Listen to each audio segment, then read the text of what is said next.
is just so peaceful, so quiet. It's a different way of life.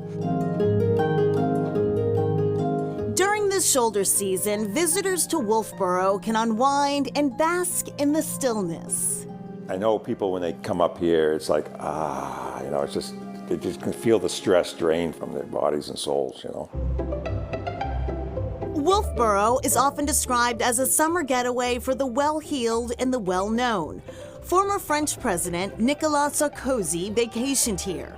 Mitt Romney has a house here. Jimmy Fallon is often spotted around town. Summer it gets crazy downtown.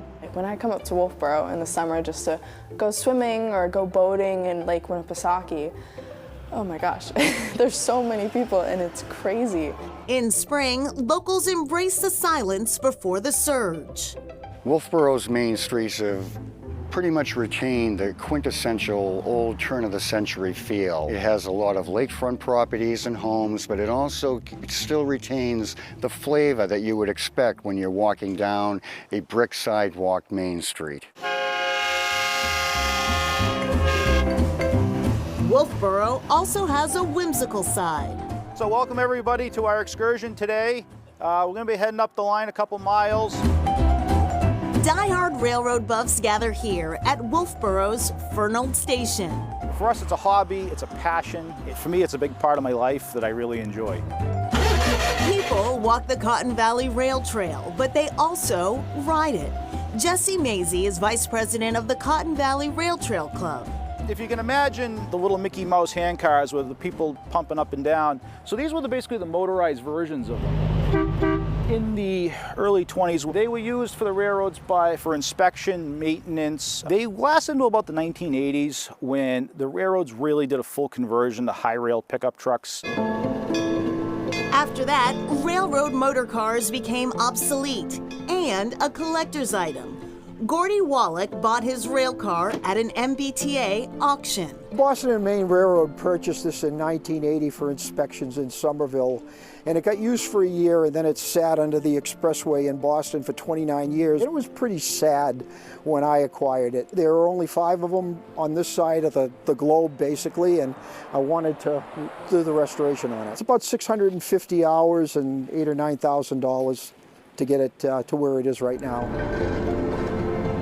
They're a fascinating piece of American history that are fairly rare. We'll be on an excursion somewhere and someone will say, hey, I've never seen that before. I didn't know this existed.